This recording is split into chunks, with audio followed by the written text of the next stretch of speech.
Di kisah kali ini, saya akan membawakan sebuah cerita yang berjudul Jejak Penunggu Kontrakan Tua.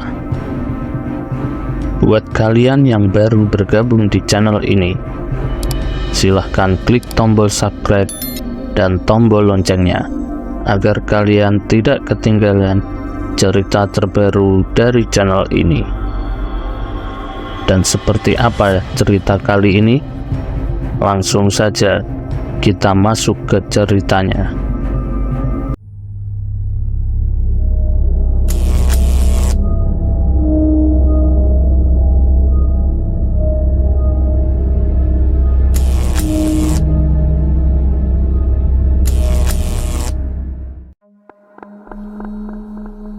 Cerita kali ini dibagikan oleh Sarah Saifitri yang berjudul Kisah Penghuni Kontrakan Tua. Dalam unggahannya itu, Sarah menceritakan jika cerita tersebut merupakan kisah nyata yang dialaminya. Sarah adalah seorang wanita yang sekarang tinggal di kota kecil di Jawa Barat. Ia harus pindah ke kota kembang itu untuk menuntut ilmu di salah satu universitas ternama di sana. Saat pindah ke Bandung, Sarah pergi bersama ayahnya. Ayahnya mengantarkan Sarah ke rumah kontrakan yang akan dihuni Sarah selama menuntut ilmu. Di kontrakan itu, Sarah juga akan tinggal bersama dua orang saudara sepupunya yang juga menuntut ilmu di tempat dan angkatan yang sama dengannya. Saudara tertua bernama Jani dan saudara yang lebih tua dari Sarah bernama Ava. Sarah merupakan yang paling kecil dari mereka bertiga. Maklum, baru lulus SMA tahun yang sama. Selama 2,5 jam di perjalanan, akhirnya ia tiba di kota Bandung. Ini adalah pertama kali Sarah tinggal jauh dari orang tuanya. Perasaan campur aduk tentu dirasakan Sarah. Setelah mobil terparkir, Sarah bergegas turun dan mengambil barang-barang bawaannya. Sembari mengangkat bawaan, Sarah dan ayah langsung menyusuri sebuah gang kecil. Berjalan sedikit jauh ke dalam dan sampailah mereka di depan kontrakan itu. Assalamualaikum. Kami mengucap salam sembari memasuki rumah yang pintunya memang terbuka. Waalaikumsalam, Mang, saut Ajani dan Teh Ava. Udah sampai, silakan begini adanya, Sar, jak Teh Ava kepadaku. Saat itu Sarah tersenyum dan mengangguk dan melihat sekeliling. Rumah tersebut adalah rumah tua dengan 2 lantai dan sedikit tidak terawat. Saat itu Sarah memaklumi hal tersebut, apalagi budget yang ia miliki untuk menyewa rumah kontrakan sangat terbatas. Tangga menuju lantai 2 adalah tangga kayu, dengan pegangan kayu terlihat asal-asalan dibuatnya. Sarah mendekati tangga dan melihat ke atas. Di ujung tangga tersebut adalah tembok. Setelah kiri ada pintu kecil menuju keluar ke tempat jemuran dan talang air. Dan di sebelah kanan terdapat ruangan tanpa pintu yang hanya bisa dimasuki dengan cara sedikit membungkuk. Ruangan tersebut tepat berada di atas kamar tidur Sarah yang terletak di antara 2 tangga dan kamar Teh Ava. Kamar Teh Ava adalah kamar yang paling dekat dengan pintu utama. Jani lebih memilih kamar paling ujung di dalam, sekitar 3 langkah dari tangga, tepat di seberang dapur yang merupakan akses menuju satu-satunya kamar mandi di rumah itu. Terdapat ruangan kosong yang cukup lebar di depan kamar Sarah. Dan ruangan itu nantinya akan dijadikan tempat berkumpul dengan alas karpet lusuh. Lebih lanjut, Sarah langsung membenahi barang-barangnya di kamar yang baru. Ada beberapa noda lembab di dinding berwarna coklat, dan sebagian dinding sudah terkelupas. Pantas saja terasa dingin, memang lembab, pikirnya. Tapi sudahlah, tempat ini lumayan nyaman. Sore pun tiba, berpamitan untuk pulang. Dengan berat, Sarah melepas kepergiannya, karena tak tega membayangkan penghuni rumahnya hanya tinggal ayah dan mamanya saja. Perlu diketahui, kedua kakak Sarah sudah memiliki kehidupan masing-masing di luar kota. Tentu, sebagai anak bungsu, merasa berat untuk meninggalkan orang tuanya. Singkat cerita, 1 bulan menempati rumah tersebut, Sarah tidak merasakan ada yang aneh. Atau mungkin Sarah mengabaikannya karena sibuk pada ospek dan persiapan kuliah. Oh iya, Sarah bukanlah sosok yang indigo, namun ia terkadang bisa merasakan keberadaan makhluk halus di sekitarnya. Sampai pada suatu hari, saat itu kegiatan belajar sudah berjalan dan tugas-tugas mulai berdatangan. Sarah harus pulang ke kontrakan sekitar pukul 7 malam dan langsung tertidur.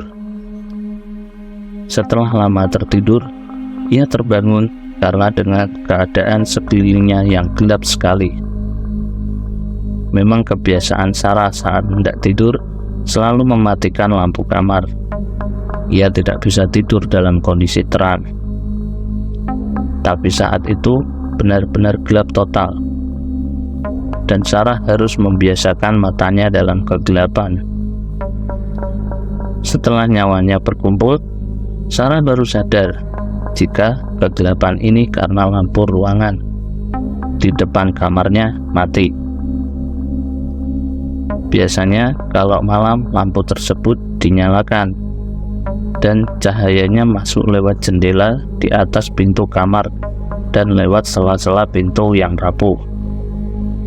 Saat itu Sarah meraba-raba mencari HP dalam kegelapan. Ternyata ada telepon dan SMS masuk selama ia tidur dari kedua saudaranya yang mengabarkan mereka tidak bisa pulang karena mengerjakan tugas kelompok di kos temannya. Yang berarti Sarah harus sendirian di kontrakan. Saat Sarah melihat jam, ternyata saat itu sudah pukul 2 malam. Ia sedikit merinding dan berusaha tidur kembali. Tapi kantuknya sudah hilang. Jadi Sarah memaksakan untuk menutup mata dan pikirannya melayang ke sana kemari. Seketika ia teringat, bukankah saat pulang tadi ia membuka pintu utama dan langsung menyalakan lampu ruang depan. Sarah sangat ingat betul jika ia langsung masuk kamar ganti baju lalu tertidur. Dia tidak memadamkan lampu itu. Bahkan lampu itu selalu menyala setiap malam dan menjadi satu-satunya sumber cahaya di malam hari. Lalu, kenapa sekarang padam? Sarah hanya bisa berusaha tenang dan memastikan ingatannya. Saat hendak bangun dari tidurnya dan menyalakan lampu kamar, tiba-tiba Sarah mendengar suara lirih sekali dari balik pintu kamarnya.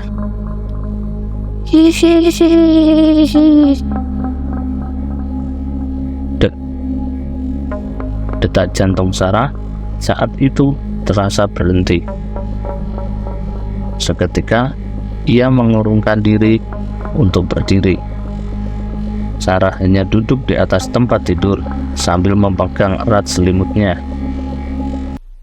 Sarah diam dalam posisi waspada, ragu antara yakin mendengar suara tawa dan berusaha meyakinkan diri sendiri bahwa ia hanya salah dengar.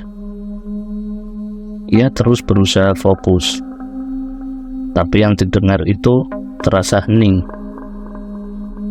Pelan-pelan Sarah kembali ke posisi tidur. berhati-hati sekali, seakan-akan membangunkan sesuatu yang ia pun tak tahu apa. Suara langkah kecil kaki berlari melintas di depan pintu kamarnya. Otak Sarah pun langsung merespon jika itu adalah tikus. Tikus. Ya, itu tikus. Di pikirannya. Belum selesai ia meyakinkan diri sendiri, suara lain membuatnya kaku sekaku-kakunya. Sret. Sret. Suara sesuatu yang sedang diseret.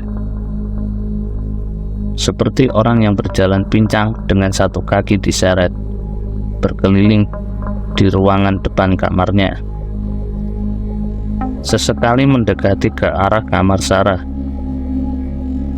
ke arah kamar Teh Ava, dan berputar lagi.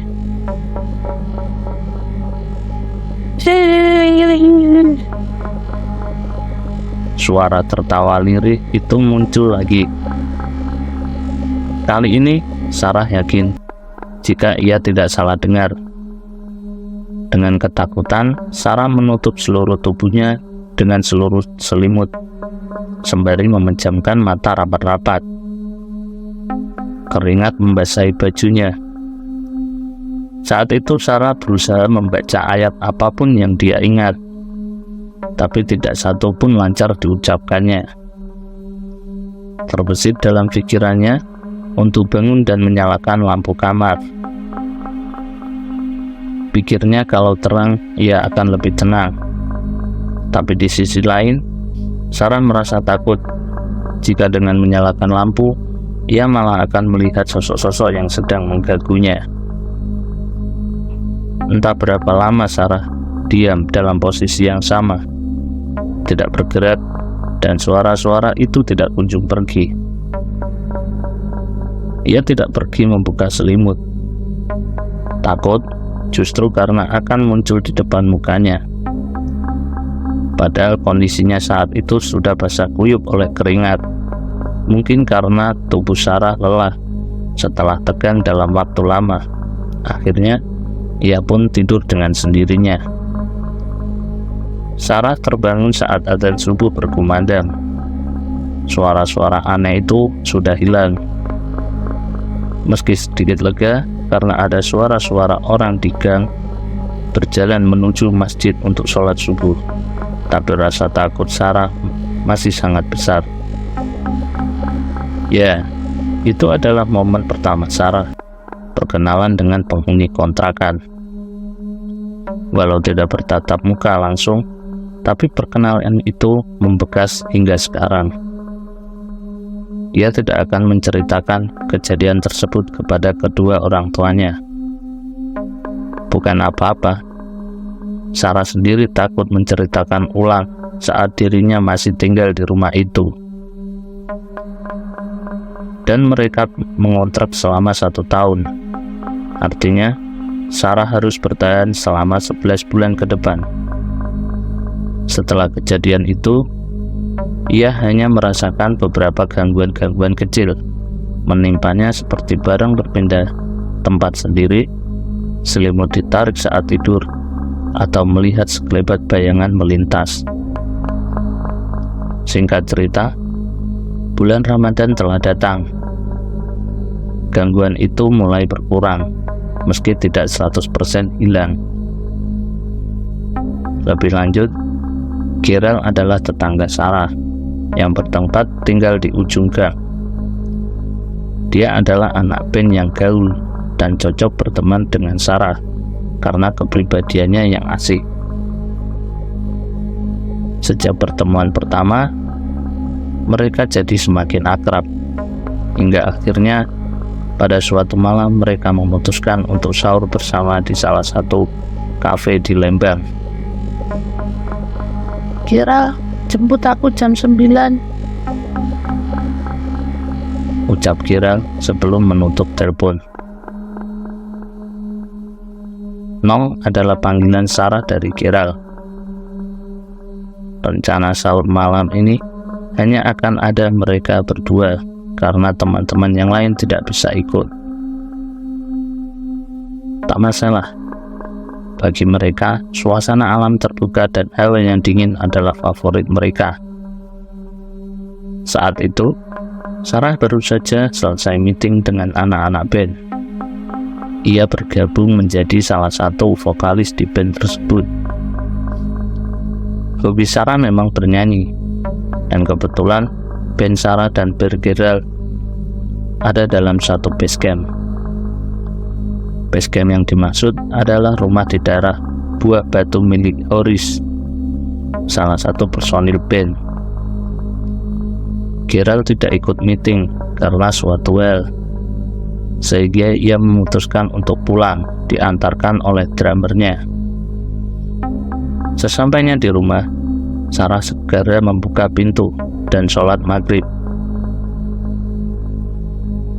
Masih lelah, ia mengunci pintu dan berbaring sambil membaca pesan yang masuk, dan Sarah pun tertidur. Dalam tidurnya, Sarah bermimpi bertemu Gerald. "Ayo berangkat," ajak Gerald. Sarah menggiling enggan pergi. Entah kenapa, ia tahu jika itu hanya mimpi. Tiba-tiba, Gerald berubah menjadi menyeramkan dan berteriak marah. "Ayo pergi!" teriaknya. Seketika ia langsung terbangun dari tidur karena kaget.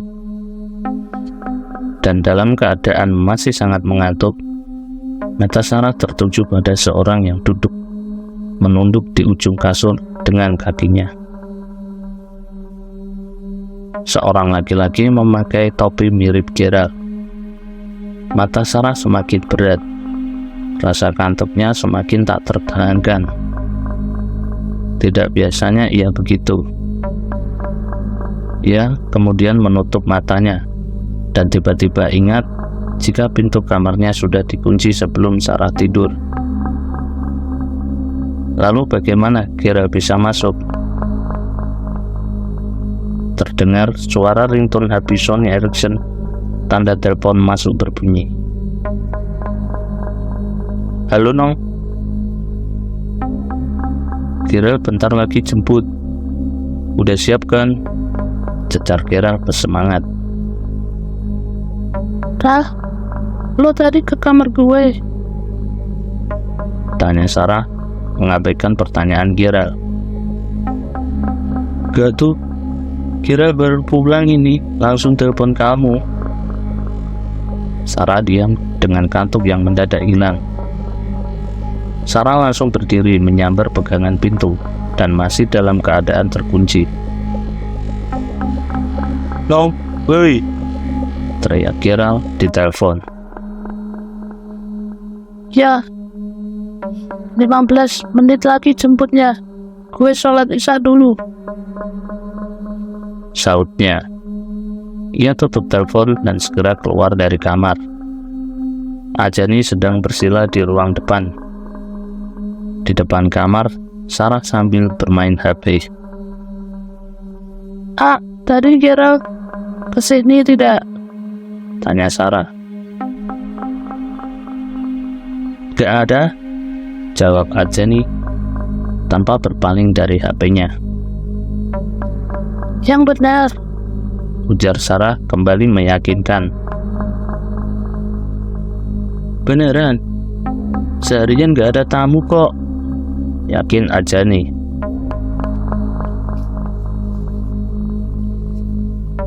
Sarah terdiam dan berusaha mengabaikan. Mungkin mereka lagi iseng. Sarah segera mengambil wudhu dan sholat. Setelah selesai sholat, ia bersiap-siap untuk segera pergi ke Lembang. Karena Lembang sangat dingin dan mereka pergi menggunakan motor. Sarah memakai jaket yang paling tebal. Tidak lupa shawl rajut kesayangan warna pink. Gerald sudah siap. Mereka pun pergi menuju Lembang, tanpa tahu sesuatu yang sedang menunggu mereka. Motor yang mereka tumpangi berjalan pelan karena masih di dalam komplek perumahan. Mereka tidak berbicara satu sama lain dan hanya sibuk dengan pikirannya masing-masing. Ketika mendekati sekolah SMA, Sarah melihat seorang kakak berjalan-jalan. Sarah terus memperhatikan kakek tersebut tanpa sadar. Kakek tersebut berada jauh dari motor mereka. Posisinya di sebelah kanan jalan dan berjalan membelakangi Sarah dan Gerald. Semakin lama, semakin mendekat, hingga perjalanan berada di pertigaan SMA. Kakek itu mengambil jalan ke kanan, persis seperti yang akan mereka lakukan. Setelah kakek itu belok kanan, dalam hitungan 2 detik, mereka pun mengambil jalan yang sama dengan si kakek. Tapi saat motor itu berbelok, tidak ada siapa-siapa di sana. Jalanan sepi, tidak ada satu orang pun berjalan kaki. Sontak Sarah terkesiap otomatis mencari si kakek.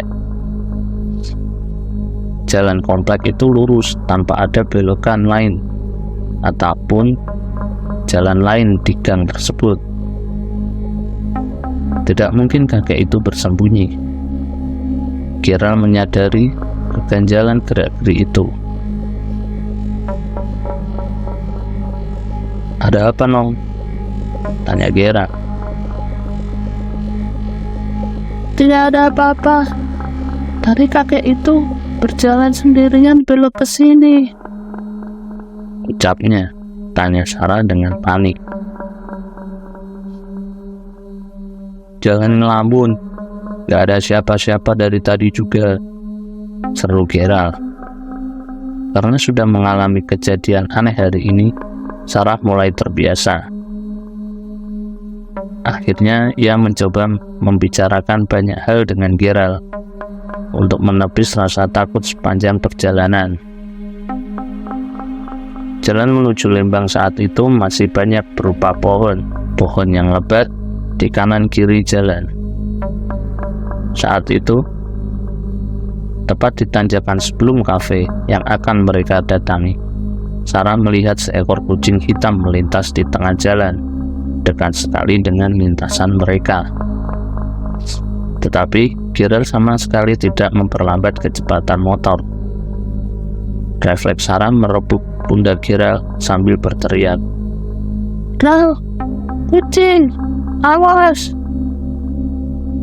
Teriak Sarah sedikit tertahan sambil menunjuk-nunjuk kucing tersebut. Tanpa berdibu, Gerald malah tancap gas, membuat Sarah sedikit tercengang. "Diam kamu, Nong, gak ada apa-apa," balas Gerald sewot. Sarah kemudian bengong dan berbalik ke belakang melihat ke arah kucing tersebut. Kucing tersebut duduk dan memang tidak ada apa-apa di sana. Kosong, dan ia pun shock karena jelas-jelas kucing hitam tadi bukan halusinasi. Lanjut, mereka pun akhirnya sampai di kafe. Mereka segera turun dan memilih saus dan kemudian memakan Indomie keju kornet. Sarah memesan teh manis panas, sedangkan Gerald memesan kopi. Sebenarnya, saat itu Sarah masih gelisah karena kejadian terakhir tadi. Tapi mereka sudah sepakat tak mau membahas dan berusaha mencari topik lain di obrolan mereka. Sarah pun lupa karena larut dalam suasana malam yang dingin. Langit cerah berbintang ditemani minuman hangat. Rasanya nikmat sekali. Terasa waktu imsak datang. Tanda mereka harus segera pulang agar bisa menunaikan sholat subuh. Kami meminta bil. Saat waitress datang menyerahkan bil, dia bertanya, "Kak, teh mau pulang sekarang ya?" tanyanya. "Iya, Kak," jawab Sarah dan Gerald barengan. Yakin, sautnya menyelidik. Iya, biar keburu sholat subuh. Sarah membalas. Sholat tuh, hati-hati ya di jalan, ujarnya. Ya, nuhun ya. Saut Sarah. Mereka berjalan menuju kasir dan terjadi lagi percakapan yang serupa. Kasir tersebut meminta Sarah dan Kira untuk berhati-hati. Tanpa curiga, mereka pun membayar dan pergi ke parkiran. Tukang parkir menghampiri mereka, dan tebak, percakapan yang sama terulang lagi. Berujung tukang parkir tersebut meminta mereka untuk berhati-hati. Seketika, Sarah dan Kira pun saling pandang, paham akan perasaan tidak enak yang sekarang mereka rasakan. Dan ternyata beberapa kejadian yang Sarah alami sebelum berangkat hanya intro. Kalau saja Sarah tidak memaksakan pergi sebelum mengalami dua kejadian pertama, Sarah dan Kira tidak akan mengalami kejadian ini. Oke, demikianlah cerita yang bisa saya sampaikan. Terima kasih buat teman-teman yang sudah mendengarkan cerita ini sampai habis. Oke, demikianlah cerita kita kali ini. Saya mohon maaf jika ada salah-salah kata dalam penyampaiannya. Saya pamit undur diri. Sampai jumpa di cerita berikutnya.